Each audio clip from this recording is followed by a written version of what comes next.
Hello, my Bill 5000 Nation. How's everyone doing today? Hopefully, everyone's having a great day. If not, I hope it gets better from here.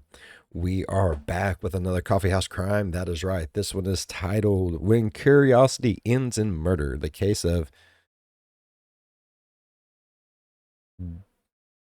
Jeong Yoo-Jeong. I did awful on that. I am so sorry. This is just this. Yeah, the case of that person when curiosity ends in murder. Let's just go with that. Let's go ahead and get into today's story. Go ahead, turn the lights down low, put on something comfy, cuddle up with someone special. Let's get curious. It's right there. It's right there. Why not? Let's get curious. On a case that has just happened in South Korea. A lot of Western news reports seem to be getting some of the details wrong too, so it's time to set this one straight. By the way, welcome back to Coffeehouse Crime. I report on true crime and strange cases here weekly, so if you haven't yet, please consider subscribing. And so, with that said, please grab yourself a coffee, pull up a seat, and get ready for the deep dive. This is the case of Jeong Yoo-Jeong. Let's do it. Oh, I'm excited. Welcome to... Because, I mean, the old saying is curiosity killed the cat. Like, when curiosity ends in murder, like, I'm curious about a lot of shit. I don't want to be murdered, so I'm interested in this. South Korea, folks. Although most of our cases tend to be in the country's capital, Seoul, found in the north, this story takes us to the southern coast, where we find the city of Busan. Officially known as Busan Metropolitan City, it is South Korea's second most populated city and is recognized as South Korea's southern economic center. With a population of almost 3.5 million residents and a GDP of $76 billion, this city has a rapid pulse as well as a mighty amount of money flowing. But for a brief moment, and since we've never been here before, let's focus on a few interesting facts instead. Home to the largest film industry in South Korea, Busan is known as the Creative City. It's also the cultural capital for festivals and creative gatherings, and is the gateway of entertainment to Asia. See it as the equivalent of Melbourne in Australia, California in America, or Glasgow in the United Kingdom. When it comes to the outdoors, you don't get much better than Busan. With incredible beaches, hot springs, and breathtaking seaside views, it's a clear winner for anyone looking to experience both the arts and the sun. Now, Busan... That is fucking amazing. Even that's cool as shit, bro. I live in Ohio. I don't get to see stuff like that. Busan's government website seems to be quite persistent in talking about its seaport too, and that's probably because it's the 6th largest megaport in the entire world. Almost 22 million 20-foot shipping containers run through these waters every single year, which, by the way, is the volumetric equivalent of 730 billion liters of coffee. I don't think even I could get through that one. Anyway, Busan, like most of South Korea, is considered to be a very safe place to live, and this is probably why our case today received so much attention. On the topic of safety, there is one thing I wanted to talk about before we begin today's case, and that is your own safety. The year is 2023, we are all talking about AI, and the internet has become somewhat of a necessity. We're all signed up to dozens of websites too.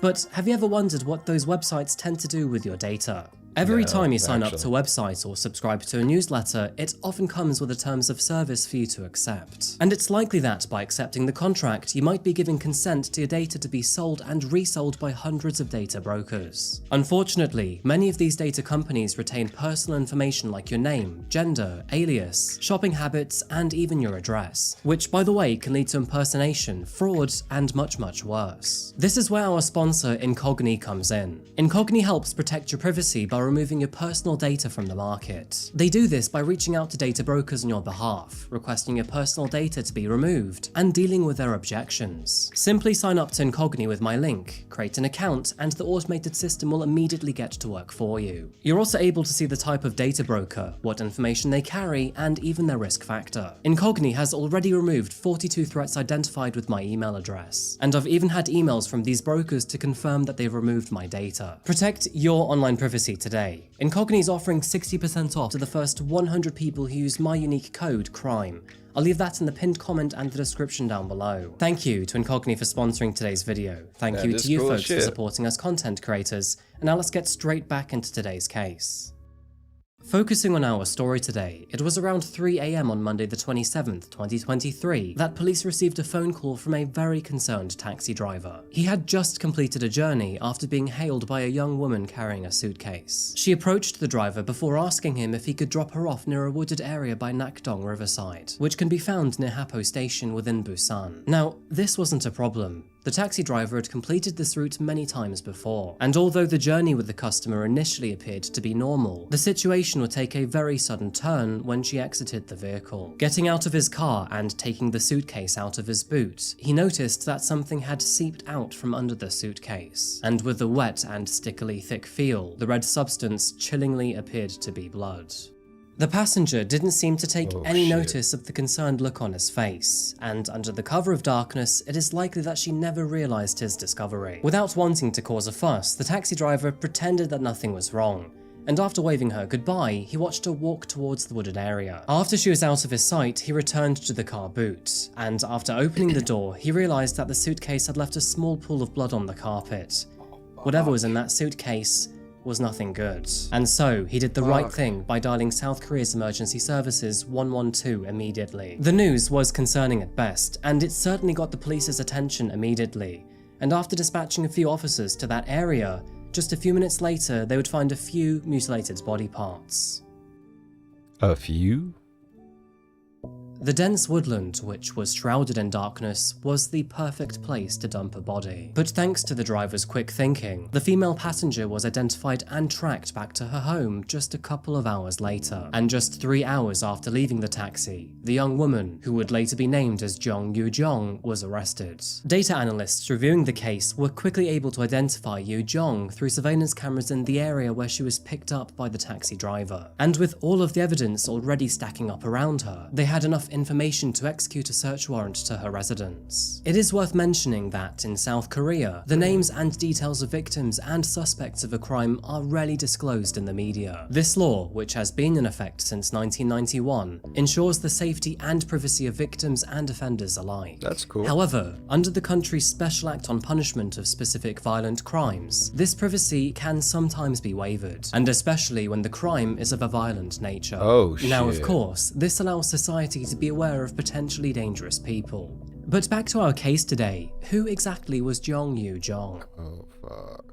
So that means this is At 23 years old, Yoo-Jeong was born in 1999, and from the information that is currently available, it is understood that her parents were sadly too busy to look after her. As a result, she was raised by her grandfather in the northern district of Busan's Bukgu. She attended a private secondary school named Kyunggae Girls High School, and while there, her reputation was relatively unremarkable, if not a little on the strange side. Those who remember her described her as a rather peculiar student. She was quiet, often sat at the back of the class, and was more or less a loner without any friends. And I know that sounds like an insult, but that's exactly how classmates have described her. Although she was never bullied at school, Yoo-Jeong never showed any interest in getting to know anyone. Most attempts to speak to her resulted in a blank stare back, and even after graduation, she barely kept in contact with any of her alumni. She then remained unemployed for 5 years while she prepared for a civil service exam, which in South Korea is a requirement to work in the civil service industry. Being able to speak English competently is also a requirement for this exam, and sadly is something that Yoo-Jeong was dismal at. And at the age of 23, her English competency was considered at the same level as a high school student. Mind you, this is something to remember later in the story. In recent I mean, they ain't too bad. I could talk pretty good as, you know, when I was in high school. years, Yoo-Jeong's isolation intensified. I speak them She good would barely words. go outside, didn't create any social plans, and never tried to broaden her horizons. Now, she had also become a so-called true crime fanatic. Not that there is anything wrong with that, by the way. Anyway, she owned dozens of books and novels about murder cases. Well, maybe she's just, you know, a little weird, a little awkward. One of those people that just unsocialize them and whatever. Maybe they're just not social. Maybe there's so many things that could just make her not want to deal with people. Like, it's really nothing unusual anymore. It's sad to say, but true. Watched many Korean true crime programs, and had even become obsessed with specific serial killers. Over the following days, data analysts learned several interesting facts about Yoo-Jeong. After going through her mobile phone, they realized that she had almost no contacts or messages, indicating that she was an extremely lonely young woman. What was most concerning, however, is that in the months leading up to her crimes, she had made several worrying searches online, including how to murder someone, murder without a body, and the perfect murder. Now, at first, Yoo-Jeong denied murdering her victim, and instead claimed that someone threatened to kill her if she didn't dispose of the body. But of course, police found multiple holes in this story. After being begged by her family to come clean, she would finally confess just 3 days later. She would also admit to police officers that she had an uncontrollable urge to kill someone, because she wanted to know what it felt like. So it appears that the motive was purely out of morbid curiosity to kill, which also explains. Yeah, maybe she's just, like I was saying, maybe she's just one of those people. Maybe there's something going on up there. She just antisocial. That was the word I couldn't think. Fuck. See, bud, I told you. Sometimes my smart, it comes in waves. I mean, maybe she's just antisocial, and maybe she's just a little crazy. You know, some people they say that. Like, every person in the world has thought about or something like that. I don't know. I don't read a lot. I don't like to. I like fictional books. I don't like to read. I don't know. It sticks with you worse. So, maybe she's just antisocial and got something going on in her brain to where, like, she thinks of it, but instead of being like, no, like 99.9% of everyone else in the world, I wouldn't even go that far. At least 60% of the rest of the people in the world, you know, they're like, no, I shouldn't do that. And maybe she's just got that, maybe Jiminy Cricket inside her head's dead, and no one's there saying, no, that's bad. There could be a lot of things. Explains why Yoo-Jeong was happy to target a stranger. But who was her victim, and how did she kill them? Due to South Korean law, we don't actually know the face or even the name of the victim, so for the sake of this story, we're going to give her the pseudonym Ji-an.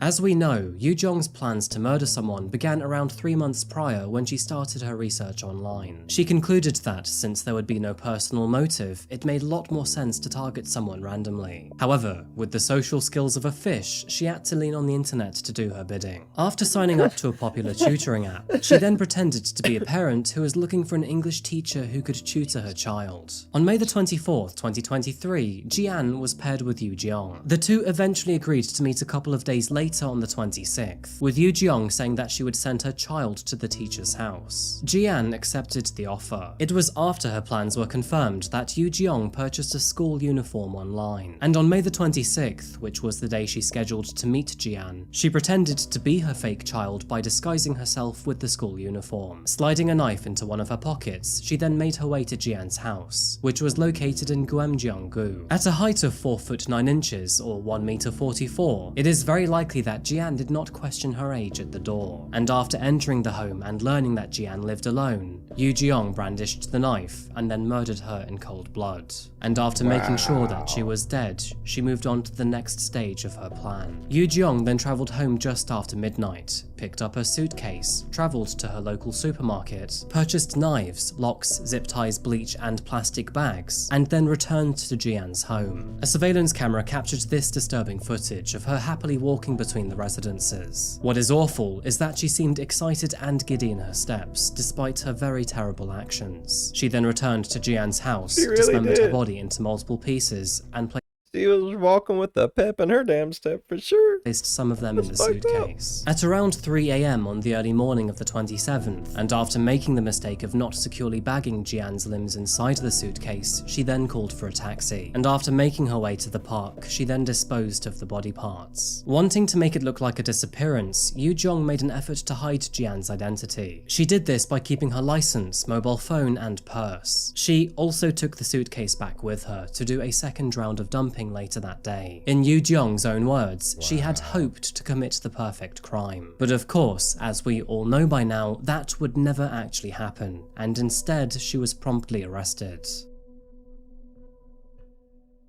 Although it's not confirmed, it is theorized that Yoo-Jeong targeted Ji-an because she wanted to have what the tutor had, which was a high social status and a good academic background in English. Where Yoo-Jeong repeatedly failed her English exams, Ji-an had actually graduated in English from a very prestigious university, and so an element of jealousy may have been part of the selection process. Yoo-Jeong tried to delay her arrest by claiming that she was bleeding internally, but after being sent to the hospital and being found to be in good health, she was promptly rearrested. Looking into her mental health, Yoo-Jeong had never been diagnosed with any form of mental illness, and to add to this, had a clean criminal record.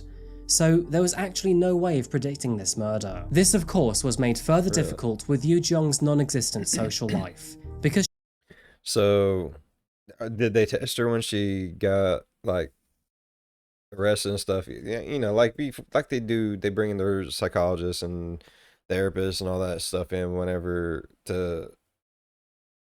before you go to court to try to figure out what's going on with you and shit. she had no friends, she kept all of her dark thoughts to herself. Following her arrest, Yoo-Jeong confessed that she had dreams of committing the perfect crime. However, and even despite the taxi driver, it is very unlikely that she would have got away with this. Ji-an's DNA was found in her apartment, Yoo-Jeong's DNA was found in Ji-an's apartment, she had royally screwed up with a leaking suitcase, and she was even caught on several surveillance cameras. Interesting side note here, and one that is learned from covering international true crime cases, but South Korea actually has a 4-factor psychopath diagnostic test. If you haven't guessed what that means, and by the way, I'm a little concerned if you haven't, but it's a test that allows psychologists and analysts to determine if someone is likely to be a psychopath or not. A score of 15 is considered to be average, where you're considered a psychopath when scoring above 25. Jeong Yoo-Jeong received 28 points, which is actually higher than the serial killer Kang Ho-sun, who scored 27. Those who have been here for a while will know that I've covered Kang Ho-sun's case about a year ago. After murdering his mother, he then went on to eat stray dogs and kill several other women before ultimately getting caught.